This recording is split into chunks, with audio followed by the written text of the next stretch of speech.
നമ്മൾ ഉണ്ടാക്കാൻ പോകുന്നത് കായ ബജ്ജിയാണ്. അത് നമുക്ക് എങ്ങനെ ഉണ്ടാക്കാമെന്ന് നോക്കാം. 2 പച്ചക്കായാണ് എടുത്തിട്ടുള്ളത്. നമ്മൾ കടയിൽ നിന്ന് വാങ്ങി കിട്ടുന്ന പൊന്തങ്കായ പറയും പച്ചക്കായാണ് നമ്മൾ ഇത് എടുത്തിട്ടുള്ളത്.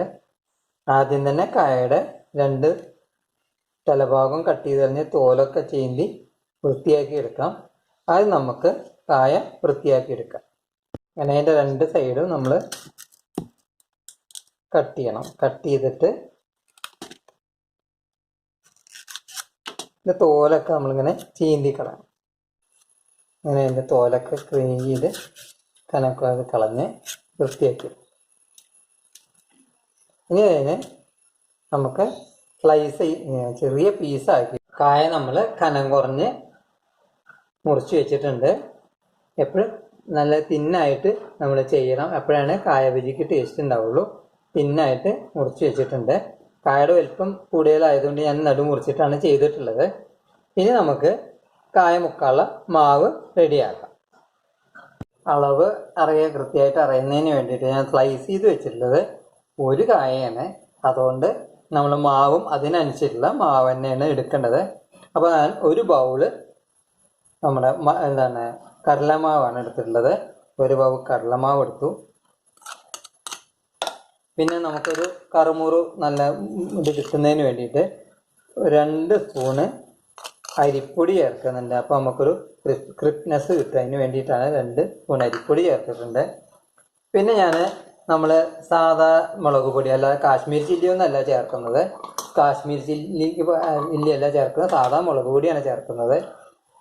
നമുക്ക് കായ ബജ്ജി പറഞ്ഞാൽ സാധാരണ കുറച്ച് എരിവുണ്ടാവും. അതുകൊണ്ട് അതിനനുസരിച്ച് നമ്മൾ ഒരു സ്പൂണ് ഒരു സ്പൂണ് പിന്നെ മുളക് പൊടി ചേർത്തിട്ടുണ്ട്. പിന്നെ നമുക്ക് അതിലേക്ക് ചേർക്കേണ്ടത് സ്വല്പം ബേക്കിംഗ് സോഡ, വളരെ കുറച്ച് മതി. ഒരു നുള്ളു ബേക്കിംഗ് സോഡ ഞാൻ അതിലേക്ക് ചേർക്കുന്നുണ്ട്. ബേക്കിംഗ് സോഡ ചേർത്തിട്ടുണ്ട്. ഇനി നുള്ളു പിഞ്ച് മഞ്ഞൾപ്പൊടി, ഒരു കളറൊന്ന് കിട്ടാൻ വേണ്ടിയിട്ട് കുറച്ച് മഞ്ഞൾപ്പൊടി ചേർത്തിട്ടുണ്ട്. പിന്നെ ഇതിൻ്റെ പ്രധാന ഇതായിട്ടുള്ളത് നമ്മുടെ കായംപൊടിയാണ്. കായംപൊടി നമ്മൾ ചേർക്കാൻ മറക്കരുത്. അപ്പോഴാണ് കായ ബജ്ജിക്ക് അതിനൊരു ടേസ്റ്റും നമുക്കൊരു മണവും കിട്ടുള്ളൂ. ടേസ്റ്റ് സാധനമല്ല, നല്ല മണം കിട്ടുള്ളൂ ബജ്ജിക്ക്. അതുകൊണ്ട് നമ്മളൊരു കഷ്ടി കാസ്പൂണ് കായംപൊടി ചേർത്തിട്ടുണ്ട്. അപ്പം എന്താ വെച്ചാൽ ഇനി നമ്മൾ ഇതിലേക്ക് നമുക്ക് ഉപ്പ് ചേർക്കണം. ആവശ്യത്തിനുള്ള ഉപ്പ് ചേർക്കുക. നമ്മളൊരു 1/4 സ്പൂൺ ഉപ്പാണ് ചേർത്തിട്ടുള്ളത്. ഇനി നന്നായിട്ട് മാവ് നന്നായിട്ട് മിക്സ് ചെയ്തെടുക്കണം. എല്ലാം നന്നായി മിക്സ് ചെയ്തിട്ടുണ്ട്. ഇനി അതിലേക്ക് നമുക്ക് വെള്ളം ഒഴിക്കുക. സാധാ വെള്ളം നമ്മൾ ഉപയോഗിക്കുന്നത്.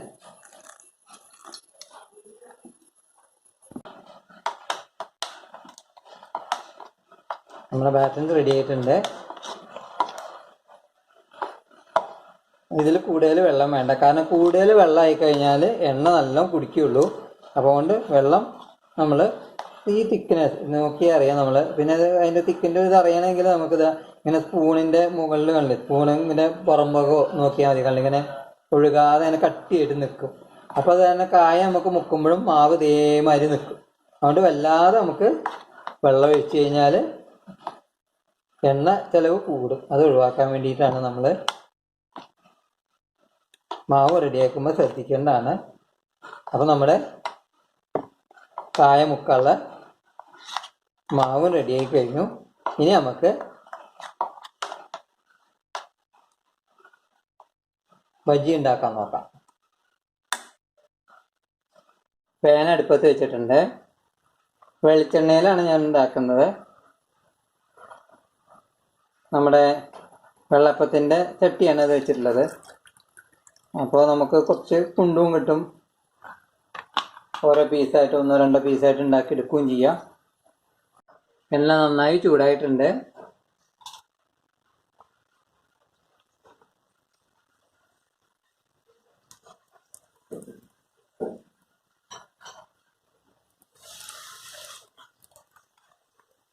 രണ്ട് പീസ് ഇടാം.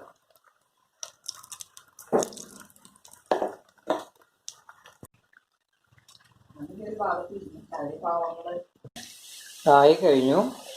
നമുക്കിത് വാങ്ങിയെടുക്കാം.